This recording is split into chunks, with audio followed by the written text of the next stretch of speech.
We've got some great questions, and today's main question is on the naming of Dutch ovens. Thanks for joining us today on Questions and Answers with James Townsend and Son. This first question was from Nick Carbaugh, and he's commenting on this little standing crust meat pie video we did. He says, I knew people in the 18th century weren't as smart as we are today, but not eating that crust? I didn't know they were as dumb as baboons. Well, I'm not sure I would say that people in the 18th century weren't as smart as we are today. And in fact, I think in many ways they were smarter. They may not have as much information to work with, but they knew an awful lot about their world and the things that worked within them. And the crusts here, you have to remember on these crusts that many times these pies were made in this way to store over a long period of time. And the crust was more like the container. It wasn't meant to be a light and fluffy pie crust like we have today, but it was a very dense crust, and it was meant to like a can. So they might eat the crust if they were very hungry, and this was very new if the pie was just made. But maybe that pie is 2 weeks old. Maybe it's even older, and so the crust is actually not good at all. It's stale. So you would eat the contents and just discard this crust because it just plain wouldn't taste good anymore. So you have to kind of think of it that way. I think this was a first season video. It's on the soup, stew, and hash video. CC Hiker, he writes, how did they carry the fat? Wouldn't that cooking fat go rancid quickly? In the circumstance where this was meant to be sort of soldiers cooking, they would not have kept their meat or their fat for any length of time at all. What they were cooking with would have come on the meat as they got it, and they would have cooked with it right away and eaten it. Soldiers don't have any means to store their food, say, over a 24-hour period. That's about it. They might at times be given rations for 3 days, and they would put that in their haversack. They didn't have any special containers, and they would have taken it out in the field and eaten it over that 3-day time period. But that was it. So they had no time to go rancid, and the fat would have come right along with the meat. They wouldn't have been issued that separately. This question is from the cornbread episode. Longtime subscriber, Spirit Bear 12. He says, Dear Mr. Townsend, I noticed you often wear gauntlet-type gloves around the cooking hearth. Did housewives or other cooks wear such gloves when cooking too, or were they more likely to use a fabric pot holder or a rag to handle hot items with? Personally, I'd rather use gloves as I use oven mitts today. I was just wondering how common leather gloves were for cooking back then in the time that you represent. I wear them because I want to stay safe, and I don't want to burn my hands. And I want people, while they're doing historical cooking, to be safe and not hurt themselves. More than likely, in the time period, they would have just used a simple rag. But cooking accidents and people getting injured while cooking in the 18th century was very, very common.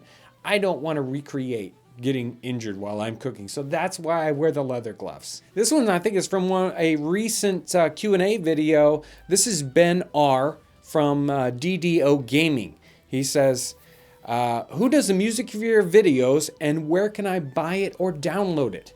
And all the music that we've used in the past 3 or 4 years has come from a group called Jim's Red Pants. And the music is basically only available on our website. We've got 3 or 4 DVDs or CDs of theirs with lots of wonderful music. All period stuff is done very nicely. So if you're interested in their music, the best thing to do is just go to our website and you can check out the CDs there. I'll make sure to put a link down in the description section. This question was from an older video we did on 18th century lighting products, the ones that we carry. This is E. Rivertree, and she says, hello again. My question about 18th century lighting is, was it still common to use horn or rawhide for lantern panels instead of glass? And would frontier settlers be more likely to have used oil lamps or rush lamps instead of lanterns? Thanks. And keep making those fun videos. Yeah, Horn for lanterns, that is very, very common in this time period. In fact, I would guess that horn is much more common in these lanterns than glass, but it can be very hard to tell. It's likely that the lanterns that we have represented today that are older artifacts, that are saved, that they would have changed out the glass or changed out the horn that they originally had and put glass in them because it works so much better. And paintings, it's very hard to tell whether when you're looking at a lantern in a painting, whether it has horn in it or whether it has glass. And some of the times you would think it had glass, it more than likely actually had horn. Now, rawhide, I don't know about the use of rawhide in lanterns. I really haven't run into that. But I would guess that really in the context, horn is what you're going to see most of the time. It's very hard to find today horn panels, so that's why we don't sell any of those. The question also asks about oil lamps and rushlights instead of lanterns. And actually, I think you're going to find oil lamps being very, very common. And Betty lamp type oil lamps, or even they were called in this time period kind of slut lamps. Those were just kind of an open pan lamp that you would have a oil or fat in it and then a little wick that would point up out of it. They were very dirty light. We don't use them today because they're just so smoky and they smell bad, and they're dangerous too. You have an open flame and hot oils right there. So even though people most commonly probably use these oil lamps in most of their sittings, when you're going out camping, they're very difficult to use, and a candle lantern is just so much easier. So that's why you're going to see that more often. And kind of the featured question today is from Barbera15. And this is from the earthen oven video we did where we build the earthen oven in one day. And the question is, why was it called a Dutch oven? In that video, we talked about Dutch ovens for a little bit. She says, they say, I'm from the Netherlands. Is it a technique from the Netherlands, or does it have nothing to do with the Netherlands? Many, many times we have names for products in the 18th century that have a country involved in the name, like German silver or French bread. And the name really it doesn't have anything to do with where it's from.